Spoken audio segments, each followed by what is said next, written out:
तो जिले के लिए और देश के लिए और विधायिका के लिए और न्यायपालिका के लिए न्याय की लड़ाई को लड़ने के लिए हमारे सम्मानित विधायक छोटे मिश्रा जी है। और जैसा कि ज्ञात हुआ है, शासन से इनकी चर्चा होगी, पता नहीं निकलेगा तब तक विधायक जी यहाँ पर हम सब साथियों समेत हम सब यहाँ संगत रहेंगे और लगे रहेंगे। बहुत इससे ऊपर निकल रही है, गांधीवादी तरीके से हम सबको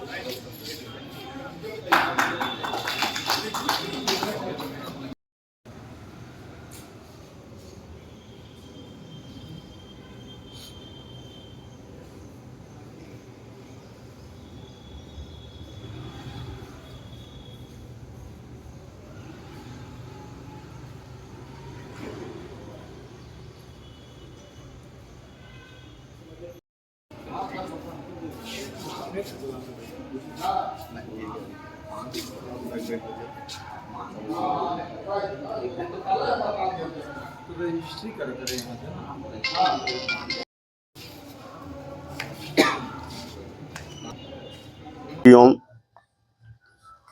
आज गांधी जयंती है। हम सब देशवासियों के लिए एक बड़ा पावन दिन है।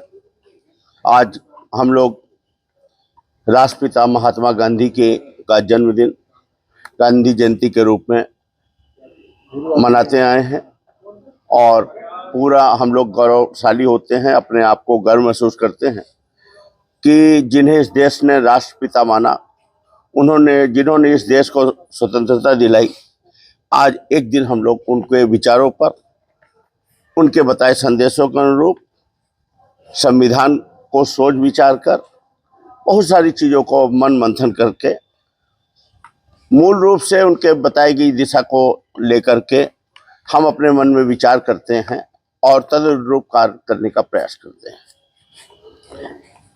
महात्मा गांधी जी ने कहा था कि अन्याय करना पाप है और अन्याय सहना उससे भी बड़ा पाप है। उन्होंने कहा था कि भारत देश गांवों का देश है, किसानों का देश है। भारत की आत्मा गांवों में निवास करती है, क्योंकि भारत की 70% आबादी आज भी खेती का काम करती है और वो गांवों में रहती है। भले उसको नुकसान ही क्यों ना हो, वो उसके लिए व्यापार नहीं है, वो उसके लिए कल्चर है, उसका संस्कार है, वो खेती करेगी। ये बात अलग है कि आज इतने साल स्वतंत्र होने के बाद भी आज भी भारत का किसान तड़प रहा है, एक बोरी खाद के लिए लाठियां खा रहा है और जब उसे अपने बच्ची की शादी करनी पड़ती है तो उसको 2-4-10 डिसमिल जमीन बेचनी पड़ती है और वो लगातार इस सपने के साथ 25 वर्ष से भारतीय जनता पार्टी को वोट दे रहा है। ये ले रहे हैं कि बस अब आय दुगनी कर देंगे और तरह तरह के भ्रम जाल।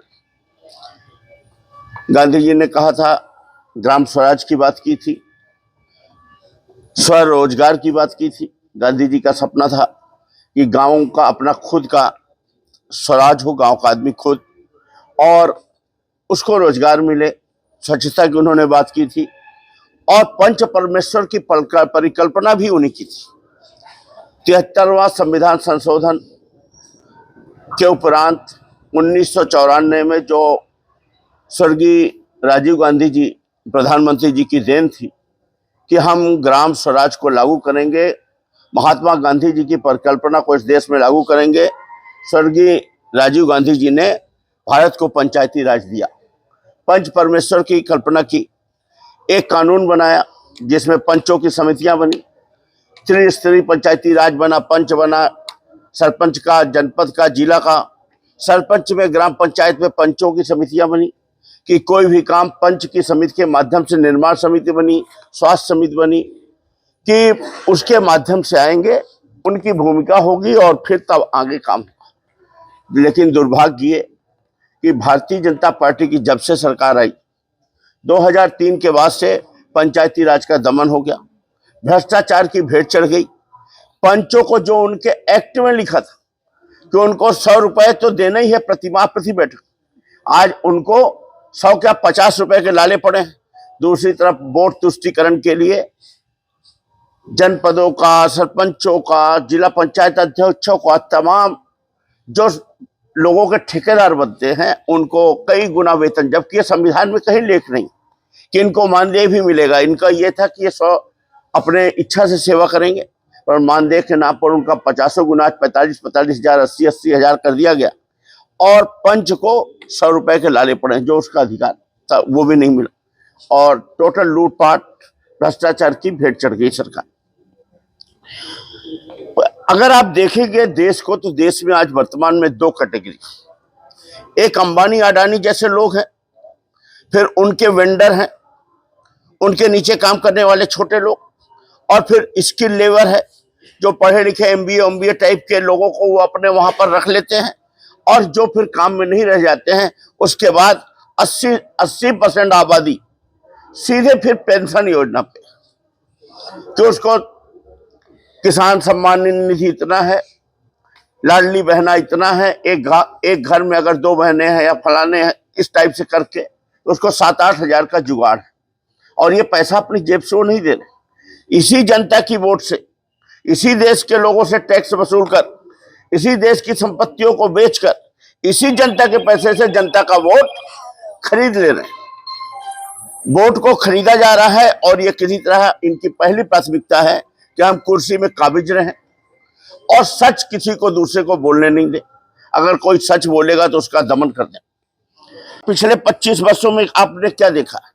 लूटो लुटवाओ और शब्दों का जलपान कराओ, यही चीज चल रही कि नहीं? शिवराज जी के कार्यकाल से आप देखिए, ऋणम लित्वा घृतम पिबेत, ऋण लो और घी पियो और किसी तरह से कुर्सी को बनाए रखो और भारी भ्रष्टाचार इन्होंने जन्म दे दिया है। अब आप देखिए पिछले 20-25 वर्षों में रीवा को देख लीजिए, 20-25 वर्षों में रीवा को ग्रहण लग गया है। ये ऊपर की चमक दमक या मृग मरीचिका के नीचे अगर परत के अंदर हम झांक कर देखें तो 20-25 वर्ष पहले जब यहाँ कोरेक्स का प्रवेश हुआ, तब आप उस जमाने के लोगों से पूछिए जो कोरेक्स उस जमाने में सेवन करना शुरू किए थे, आज बूढ़े हो गए, वो सामान में एक दुकान में मिला करती थी। आप लोगों को याद है एक भाजपा के, अब आप लोग सब समझ गए होंगे, नेता मान लीजिए, नेत्री मान लीजिए, वो स्वयं बैठ के वहां बिक्री किया करते। अब आप पूछेंगे कि उनका नाम क्यों नहीं बता रहे? हमारी प्रतिक्रिया में हो सकता है वो बोल पड़े तो नाम अपने आप खुल जाएगा। सबको मालूम है कि खुलेआम बिक्री होती थी और आज देखते देखते पूरा रीवा शहर कोरेक्स, नशा और उसके चलते नशेगत अपराध की चपेट में आ गया है। और माननीय शुक्ला जी जो हमारे उप मुख्यमंत्री हैं, इन्होंने क्या किया? पिछले 20 वर्षों में निर्माण के नाम पर मूल रूप से डीने से ठेकेदार थे ही, और इन्होंने जमीन की लूट के अलावा और हर जगह पैसे के अलावा क्या किया? आप याद करिए, आज से 10 साल पहले जब 2008 से 2013 में फीडर सेपरेशन योजना आई थी, ये स्वयं बिजली मंत्री थी, एक भी फीडर कंप्लीट नहीं हुए आज, और सब पैसा निकल गया साउथ के छोटे छोटे कॉन्ट्रैक्टर से। आज IDSS योजना है, अशोक बिल्डकॉन ने उस काम को ले रखा है। अभी 4-6 महीना पहले शुक्ला जी ने उस काम में भी कब्जा कर लिया, वो भी नहीं का हो गया और उसका फाइनल बिल बन गया। गांवों के लोग सपने देख रहे थे कि हमारे यहाँ ट्रांसफार्मर लगेगा, 4 खेत के बीच में अलग से बिजली आएगी, उसकी तो बात छोड़ दीजिए, जो जले ट्रांसफार्मर है वो तक नहीं बदले जा रहे। पूरे जिले का ये हाल है। सेवरिया में तो खैर बदले की नियत से काम किया जा रहा है, उसके बारे में मैं आगे चल के आपको बताऊंगा। पूरी जमीनें कौड़ियों के भाव बिक गई, शहर लूट गया, पूरे रिश्तेदार और व्यावसायिक पार्टनर और कुछ निजी लोग आप देखेंगे कि कुर्सी में 15-15 वर्षों से काबिज। ज्यादा मत जाइए, नगर निकाय में जो आपको बता दे रहे हैं ना, नगर निकाय में जो कार्यपालन यंत्री प्रभारी हैं, जो जिसका सिरमौर चौराहा में ऑफिस लगता है, पिछले 15 वर्षों से पदस्थ, उन्हीं का सगा भतीजा या सगा भाई शेष नारायण मिश्रा जो आंगनबाड़ी में पदस्थ, अभी जो टेप हुए, मैं अभी आपको आंगनबाड़ी का भी लेटर दिखाऊंगा कि मैंने एक लेटर लिखा। हमारे रीवा की बच्चियां इतनी पढ़ी लिखी हैं, इतनी सुशील हैं, इतनी डिग्रियां हैं, और सबसे बड़ी बात ये जो आपको जबलपुर, भोपाल और कहीं नहीं मिलेगा, हमारे रीवा की बच्चियां की शादी जहां माँ बाप कर देते हैं वो आंख मूंद के स्वीकार कर लेते। खूब पढ़ी लिखी, एजुकेटेड, वेल एजुकेटेड, उनकी किस्मत जो मानिए या तकदीर मानिए, उनकी शादी गांवों में हो जाती और वो एक आंगनवाड़ी कार्यकर्ता और सहायिका की नौकरी के लिए तरसती है, जो कल तक डिप्टी कलेक्टर की परीक्षा दे रही थी, एक आध नंबर चूक गई थी। और वो जब आंगनवाड़ी कार्यकर्ता की अगर वो नौकरी के लिए फार्म भरती है तो वहां के जो कार्यकर्ता, नेता और भारतीय जनता पार्टी के जो ठेकेदार हैं, और मुख्य रूप से राजेंद्र शुक्ला जी के दखल से योग्य आदमी को हटाकर किसी को भी कर दिया जाता है जो कि जहां से वोट हो, और बदले वो अधिकारी को इनके द्वारा खुद पैसा दिला दिया जाता है कि जाओ उसको लाख रुपए 2 लाख रुपए दे दो। इसका मैंने पत्र लिखा है, लगातार ये पत्र लिखा है मैंने, हम अभी आपको पत्र भी दे रहे हैं। इसके बावजूद भी इनको जू नहीं रेखती, और ऊपर ईश्वर है, अगले दिन वो आदमी ट्रेप भी हो जाता। जनता जो अभी तो इनकी किस्मत साथ दे रही है, किंतु अति सर्वत्र वर्जित। मेरा ऐसा मानना है कि बल्ब जब फ्यूज होता है तो लपलपाता जरूर, बहुत जोर से। 2018 में के चुनाव में आपने देखा है, जहां कांग्रेस पार्टी 18,000 25,000 के ऊपर नहीं रहती तो वहां 53,000 गई, और अभी वो आंकड़ा बना हुआ है, अभी वो चीजें बनी हुई है।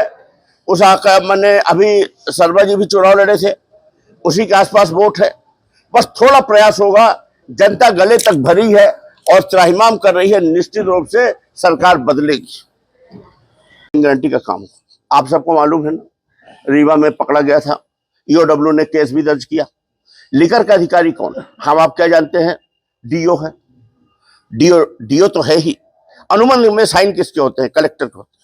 उस अनुबंध में कलेक्टर मैडम के साइन है, इसलिए कलेक्टर मैडम ने फर्जी बैंक गारंटी की फुल प्रूफ केस को भी छिपाया और आगे नहीं बढ़ने दिया, और बाकी ऊपर कमिश्नर लेवल तक मैनेज करके उसमें कुछ नहीं हुआ। लेकिन ईओडब्ल्यू ने बाद में केस दर्ज कर लिया। हमने 144 फर्जी बैंक गारंटी की आरोप लगाया, सरकार ने जांच कराई, विधानसभा में उत्तर आ गया कि अभी जानकारी एकत्रित की जा रही है, लेकिन अप्रत्यक्ष रूप से मुझे बताया गया कि आपकी जानकारी सही थी, आपका प्रश्न सही था। यहाँ के जिला आबकारी अधिकारी, जिसको असिस्टेंट कमिश्नर कहते हैं, उसको हटा दिया गया, उसका ट्रांसफर कर दिया गया। वो तुरंत स्टे ले आता है हाईकोर्ट से। और पुलिस और आबकारी में ये नियम है कि अगर कोई अधिकारी मनमानी करता है तो उसको अटैच कर देते हैं, पर कहीं ना कहीं मिला जुला खेल। उस अधिकारी का पैसा लगा है शराब में, यहाँ के ठेकेदारों के साथ। हालांकि ये आबकारी के ज्यादातर अधिकारी ये काम करते हैं, पैसा लगा और सरकार नशे का कारोबार धड़ल्ले से चल रहा है। उसको संरक्षण कौन दे रहा है? कलेक्टर मैडम दे रही। वो खुलेआम लोगों से, जो ठेकेदार है, उनसे वसूली करता है और 40 लाख रुपए एकत्रित करता है, कहता है ये वीआईपी है। वीआईपी का मतलब होता है कि कलेक्टर का खर्च। कोई इसका सबूत नहीं, लेकिन आप अगर छोटे ठेकेदार से पूछेंगे तो वो बताएंगे कि हाँ वसूली होती। वो कैसे वसूली कर रहा है, ये बात तो इनको कई बार कई लोगों ने बता चुके कि आपके नाम पर वो वसूली कर रहा है। आज वर्तमान में जो एसपी आए और जो आईजी हैं, ये पूरी ताकत से नशे को रोक रहे हैं। ये बात सच है। आपको अखबारों में भी, घटनाओं में भी अंतर आया होगा। एसपी का पद ऐसा होता है कि हनक का होता है, भय का। अगर एसपी में वो हनक है तो ऑटोमेटिक आधी चीजें रुक जाती है। टीआई ही रोक देते हैं, जो अपराधियों से मिले होते हैं, नीचे के पुलिस कर्मचारी वो बता देते हैं कि अभी एसपी का रुख ठीक नहीं है, नहीं होने। तो एक तरफ तो वो है, और दूसरी तरफ कहीं ना कहीं सरकारी अधिकारी ही, आबकारी कमिश्नर ही जब अपना पैसा लगाए तो कैसे नशा का कारोबार रुकेगा? आज जो हमें दिक्कत ये है कि कलेक्टर महोदय, मतलब एक तरह से क्या कहें, पपेट बनकर माननीय शुक्ला जी के या उनके लिए सिर्फ काम कर रही हैं। बाकी विधायक भी इनसे परेशान हैं। हम तो विपक्ष के ही हैं। जब पिछली बार कसोटिया साहब के उसमें हुई थी बैठक, तब भी इन्होंने हमें सूचित नहीं किया, लेकिन मुझे जानकारी हो गई तो मैं आया। जब आया तो वहां पर टेबल, ये इनकी कोशिश रहती कि मैं ना आऊं। राजेंद्र शुक्ला जी इनको कह के रखते हैं कि अब हम मिश्रा को ना आने दो। अरे मैं चुनाव जीता हूं, तुम कैसे रोक पाओगे? जो स्ट्रक्चर बना है, कोई एहसान कर रहे हो? स्ट्रक्चर जो बना है, जो संविधान बना है, उसमें मैं विधायक हूं, 5 साल रहूंगा। और जो फॉर्मेट बना है, सामान्य प्रशासन के नियम बने हैं, निर्देश बने हैं, डॉक्टर मोहन यादव के जो निर्देश है वो मानोगे कि यहाँ के मुख्यमंत्री का मानोगे? ये यहाँ अपना अलग से मुख्यमंत्री मान बैठी है, इनके उप मुख्यमंत्री यहाँ के इनके मुख्यमंत्री हैं, और शिवराज और डॉक्टर मोहन यादव फिर क्या है? फिर उनकी कौन बात मानेगा? क्या यहाँ दो मुख्यमंत्री? मेरा ये कहना है कि ये एक तरफा गलत तरीके से काम कर रही है। सेमरिया में पूरी बिजली ठप है। खाद्यान्न में आपने देखा है सेमरिया में किस तरह से लाठीचार्ज हुआ और किस तरह से परेशान किया गया। वहां इन्होंने अपने एक रिश्तेदार को जेई बनवा रखे हैं, माननीय शुक्ला जी, सिंह तिवारी है वो यहीं के, उनके माध्यम से इन्होंने बहुत गलत काम करवाए। जो नियमन आ रहे थे, जिनको नियमन ट्रांसफार्मर मिलना चाहिए तो उनको न मिलकर जो संपन्न लोग हैं जिनका कहीं से कहीं तक सर्वे में है वो काम करवाया। हमारे यहाँ आशीष बहन अच्छा काम करता था, उसको हटवाकर यहाँ का एक लोकल आदमी पदस्थ करवाकर उसको लेकर के ये अत्याचार कर रहे हैं। हमारे सिमरिया में अवैध उत्खनन हो रहा है, इनको 10 बार सूचित कर चुके। उधर से शुक्ला जी का फोन आ जाता है, होने दो, ये उसको नहीं रोक रही है। अभी यहां एक काकस रचा गया। आपको एक बड़ी महत्वपूर्ण बात बताता हूं, ध्यान दीजिएगा। 2023 के 1 वर्ष पूर्व इन्होंने, चूंकि ये उस समय के तत्कालीन मुख्यमंत्री शिवराज सिंह जी चौहान, जो अप्रत्यक्ष रूप से दिलीप बिल्डकॉन के मालिक हैं, उनके साथ इनके काफी अच्छे गहरे व्यवसायिक संबंध रहे हैं अंदर। वो बात अलग है कि नागरिक का प्लास्टिक का जूता 300 वाली घड़ी ले पहन के वो भाषण देख के जनता को घुमाते थे, पर अंदर का खेल तो कुछ और था। और उनसे इनकी सागामिती थी, और उसी सागामिती के चलते रीवा को जिस तरह वो लूट रहे थे, आगे भी लूटते रहे इस योजना के साथ। और चुनाव हारने का भी जो भय था, उसके चलते इन्होंने एक साथ कलेक्टर को, पुष्पमित्र को हटवा के अपने मन की एक कलेक्टर लाए, जिला पंचायत सीईओ सोनवाने जी को ये लेके आए, एसपी को ये लेके आए, और इनके एक निजी आदमी अनुज सिंह हाउसिंग बोर्ड में पिछले 7-8 साल से पदस्थ हैं। इनका इन्होंने बेहतर उपयोग और दुरुपयोग कह लीजिए किया। चुनाव में आपने देखा होगा, चुनाव में जब मेरा रिजल्ट खुला तो यही कलेक्टर थी और वही एसपी थे जो अभी चले गए। वो लाठीचार्ज करवा रहे थे और ये आदेश दे रही थी 6 घंटा बेवजह चुनाव रोका गया था। सबके सामने की बात, हम इसलिए ये बात कर रहे हैं कि लोगों के ध्यान से उतर जाता है, सो आता होगा कुछ समय कौन था, यही थी। और वो जो सोनवाने जी थे वो बार अंदर घुसते थे तो पब्लिक दौड़ा देती थी। अभी 1 जन तो चले गए, लेकिन ये 2 जन का कॉकस है। ये अब इनकी जो निष्ठा है ना, ये पुराने मुख्यमंत्री जी से जुड़ी है। और चूंकि उन्होंने, शुक्ला जी ने पोस्ट कराया था, और जितना रीवा पिछले 10 वर्षों 15 वर्षों में बिका, उतना अकेले इनके कार्यकाल में बिक गया। आपसे मौत चढ़ा कि आप जमीन देख लो, पार्क के नाम पर खेल देख लो, उस बिल्डिंग का बिकना आप देख लो। अभी क्या, अभी तो आप लोगों की नजर एक जगह पड़ी नहीं रही, बस 10-15 दिन की बात है, अभी खुलता ही है। ये जो इतना बड़ा पीली कोठी खाली कराया गया है कोर्ट रोड, तो आप ये उम्मीद करते हो अपने उप मुख्यमंत्री जी से कि ये इतने साधु आदमी हैं कि वहां ले जाएंगे 3 किलोमीटर? ये जमीन का क्या होने वाला आपको पता ही नहीं। ये जो बीच का ये सबसे महंगा इलाका, जब क्या होता है कि लत लग जाती, खून मुंह में लग जाता है। जब आदमी के मुंह में खून चढ़ता है ना, तो फिर लगातार शिकार करता है, वो छोड़ता नहीं। तो वही इनको खून लगा जमीनों का। और अभी ये जो पीली कोठी वाली एरिया का ये जो जमीन है, इसमें आप इनसे पूछिए ना कि भैया जी इसमें क्या, आप क्या करने वाले हो? इनके हिसाब से जमीन का काम हो जाए। इनके हिसाब से पूर्व एसपी जो राजनीतिक विरोधी थे, उनका जिला बदर का प्रस्ताव बना देते थे, थाने का एक छोटा कर्मचारी लिख देता था, और कलेक्टर मैडम ने पता नहीं कितने जिला बदर इतने गलत तरीके से किए हैं, सिर्फ उनको खुश करने के लिए। जमीनों में इनका इन्वॉल्वमेंट है ही है। खाद्यान्न का घोटाला आपके सामने ही है। हमारे सिमरिया में किसानों ने विजया वेयर हाउस में खाद्यान्न बेचा, वहां खरीदी केंद्र बनना था। विजया वेयर हाउस किसका है? सांसद जी का। 104 किसान अर्जी लिए घूम रहे हैं, उनको आज तक पंजी नहीं मिला, 5 रुपए नहीं मिला, और वेयर हाउस में आग लगा दी गई, कोई सुनने वाला नहीं।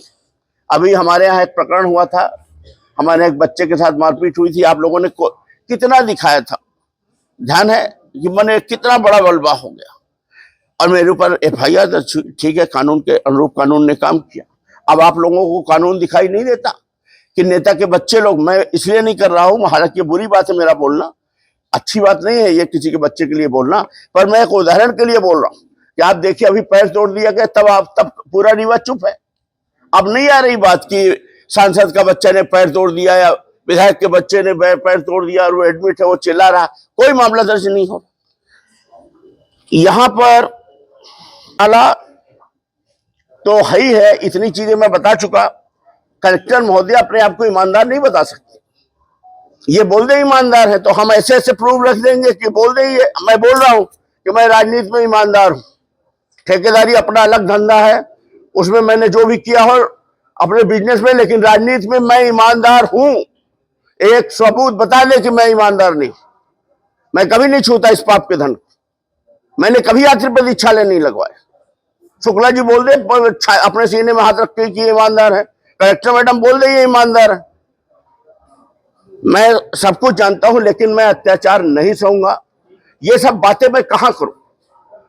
विधानसभा को ये इतने कम टाइम के लिए चलाते हैं, वहां अलग विधानसभा में तरह तरह के हथकंडे होते हैं। मैं बोलना नहीं चाहता अपने सदन के विरुद्ध, लेकिन वहां भी एक अलग तरह का खेल होता है। तब भी मैं जितना बोल पा सकता हूं बोलता हूं, बीच में लड़ कर बोलता हूं।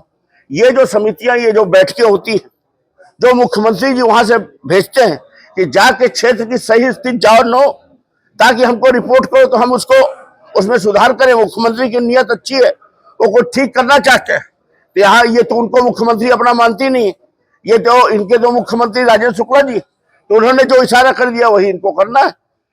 हम विपक्षी विधायक हैं, हम खुल के बोलते हैं, बाकी विधायक बेचारे मरवरा कर रह जाते हैं अंदर अंदर मन में सोच के, और ये हमको रोकने के लिए तरह तरह के हथकंडे अपनाती हैं। और कई बार का इनका ये काम हो चुका है। और हमने इनके ये पत्र में लिखा था, ये देखिए लिखा है कि मैं आपकी उक्त कार्यशैली के विरुद्ध, कल लिखा मैंने पत्र, आपके कार्यालय में 6 घंटे का उपवास एवं सत्याग्रह करूंगा। कल मैंने इनसे पावती ली है और आज मैंने 6 घंटे उपवास किया है, सत्याग्रह किया। ना मुझे इनको ज्ञापन देना है, ना मुझे इनसे कोई बात करनी है। मैं सब कुछ जानता हूं कि जो जब मैं इतने साल से इनकी पूरी वर्किंग जानता हूं तो मैं पागल थोड़ी हूं इनसे उम्मीद करूं, लेकिन इनके खिलाफ विरोध प्रदर्शन जरूर करूंगा। और अभी मैं बहुत जल्दी अपने दल में बात कर लूं, और पूरे जिले में जो भारी भरकम बिल आ रहा है, बिजली के कनेक्शन काटे जा रहे हैं, आदमियों को छाट छाट कर टारगेट बनाया जा रहा है, तो कम से कम सेवरिया से 10,000 की जनता आएगी, पूरे जिले से 20,000 की जनता लेकर हम इनका घेराव करेंगे। बहुत जल्द, महीना भर के अंदर हम कोशिश करेंगे कि हम इनका घेराव करेंगे। और अब हम इनका अत्याचार सहने वाले नहीं। हम व्यक्तिगत तौर पर इनके विरोधी नहीं, इनका आचरण, बात, व्यवहार बाकी ठीक है, बाकी सब अच्छा है, लेकिन नियत अच्छी नहीं, काम अच्छा नहीं। काम आप किसी एक व्यक्ति के लिए कर रहे हो, आप चुनाव का सर्टिफिकेट रोक रही हो, आप बूथ लुटवाए ले रहे हो, आप वोटर लिस्ट में काम कर रही हो, आप इस तरह से तमाम लूटपाट के कामों में मदद कर रही हो। रीवा की बेशकीमती जमीनें सब लूट गई, बिक गई। यहाँ गवर्नमेंट प्रेस की बलवंत राव जी की जहां शहादत है, वो जमीन जो पत्रकारों के लिए पत्रकार भवन होना चाहिए, बलवंत सिंह की जहां मूर्ति होना चाहिए, वहां वो 69 रुपया वर्ग फीट के हिसाब से बिक के आज देखिए वहां सब्जी बिक रही ठेले में। ये सब स्थितियां हैं। तो मैंने अपनी बातें कह दी। गांधी जी की प्रेरणा के अनुरूप मैंने अपने कर्तव्य का, जो मुझे सिमरिया की जनता ने वोट दिया है, मैंने निर्वहन किया। अगर मैं ये नहीं करता, मैं अपनी बात को सार्वजनिक नहीं करता, तो हमारे सिमरिया की जनता ये सोचती कि इतना अत्याचार मचा हुआ है और हमारा विधायक बैठक तक में नहीं गया। तो कम से कम हमारी जनता तो ये जाने कि आपका निर्वाचित प्रतिनिधि आपके लिए लड़ रहा है, जो कर सकता है वो कर रहा है। बाकी इनके कान में जू नहीं लगने वाली, क्योंकि वो कहते हैं कि पान सड़ा क्यों, घोड़ा अड़ा क्यों, रोटी जड़ी क्यों, क्योंकि पलटी नहीं की। 25 साल की मोटाई अभी इतना जल्दी कहाँ उतरेगी। धन्यवाद। अक्टूबर है ना, गांधी जयंती आज से आइए मेरे साहब, इधर आइए, दोनों जन आइए। वो आज से बेहतर समय और क्या हो सकता था, आप ही बताइए। गांधी जी की जयंती कल ही मैंने पत्र दिया, अब मैं आज या कभी कहीं और करता तो इस सौभाग्य से सामने गांधी जयंती थी। तो मैंने आगे क्या करने वाले हैं इसके आगे? बस इतना ही है। अभी आगे जैसे जैसे इनके काम होंगे, हमारे पास बहुत लंबी लिस्ट है, इनके बहुत डॉक्यूमेंट। मैं एक मर्यादा के कारण मैं व्यक्तिगत हमला नहीं कर रहा हूं, क्योंकि व्यक्तिगत हमला कहा जाएगा किसी के खिलाफ डॉक्यूमेंट पेश करना। पर अगर इन्होंने कभी होशियारी की बातें की ना, तो मैं डॉक्यूमेंट के साथ बात कर दूंगा, जिसमें इनको मैं भ्रष्ट साबित कर दूंगा। भैया अभी कोई अधिकारी संपर्क किया आपसे? मुझे करना ही नहीं ना किसी अधिकारी संपर्क, मुझे क्या करूंगा संपर्क कर। हमारे सेवरिया की जनता ये न सोचे कि यहाँ बैठक हो रही है, सिमरिया में आग लगी हुई है, लोग तड़प रहे हैं, एक एक बूथ पानी के लिए और बिजली के लिए, खाद्यान्न के लिए लाठी खा रहे हैं, और हमारा विधायक बैठक तक में नहीं गया। उसे क्या मालूम कि ये बैठक छुपा के कर रहे हैं, तो इसलिए मैंने ये काम किया। बैठक में नहीं बुलाया गया आपको? बैठक मैंने कलेक्टर को फोन भी किया था 1:30 बजे, तब भी नहीं बताया उन्होंने। आपका राजनीतिक विरोध प्रदेश सरकार से, आप लोग भी आ जाइए।